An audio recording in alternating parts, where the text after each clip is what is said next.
LJ, I think everybody in the stadium felt like you got in at the goal line. Do you feel like you got in for that touchdown? Yeah, I thought I got in. I mean, I looked down at the goal line and I thought I was over it, but that's just the way it goes.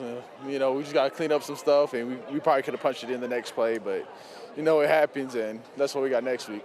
I should compliment you for calmly discussing that with the official there on the goal line, right? Yeah, I was just like, it's just been 2 weeks, so I was like, come on, just come on.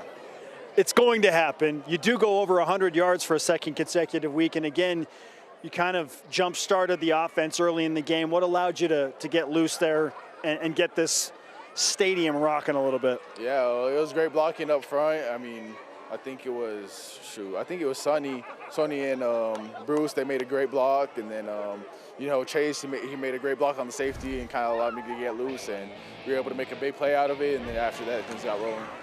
Heavy workload again for you tonight. How are you feeling physically against a physical football team like Stanford? Yeah, they were really physical. We knew that coming in. They were a good football team, and we're proud of the way we played, and I thought it was a good turnout. I know that there are some points on the board that you feel like should be up there. That's clearly a shared opinion from the offensive side. What do you feel like you have to do to clean that up and put more points on the board? Yeah, we just had a couple unfortunate penalties in the red zone. We had a holding on Parker. The one that I didn't get in on, we false started the next play. So, it's just like little things like that, and, we'll clean it up. We'll be all right. What do you feel like BYU needs to do to be ready after the bye week to take your game and team approach to another level before you take on East Carolina? We just got to keep doing what we've been doing, just working hard, just doing whatever we can to get the edge, and we're doing that, we'll be all right. What is maybe the atmosphere of a locker room like that? Again, because there was some frustration on the offensive side. So what did you notice in there as you push forward?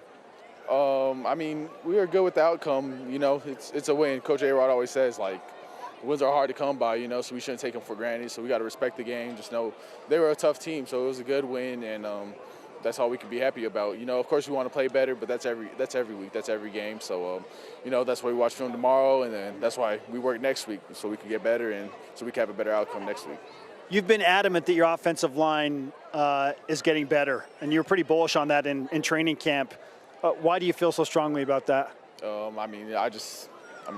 creases, I think you were able to see it tonight.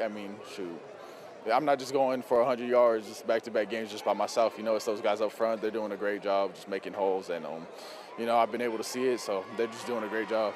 LJ, your family's in town. Your mom said to just not allow her to be mic'd up at any point. We said, well, now that you said that, we might make that happen. So how would you feel about your mom being mic'd up during the game? Y'all can mic her up. You guys will probably have to cut everything she says, so it'll be all good. LJ, we appreciate the insight, and congratulations on a great performance again. Yep, thank you.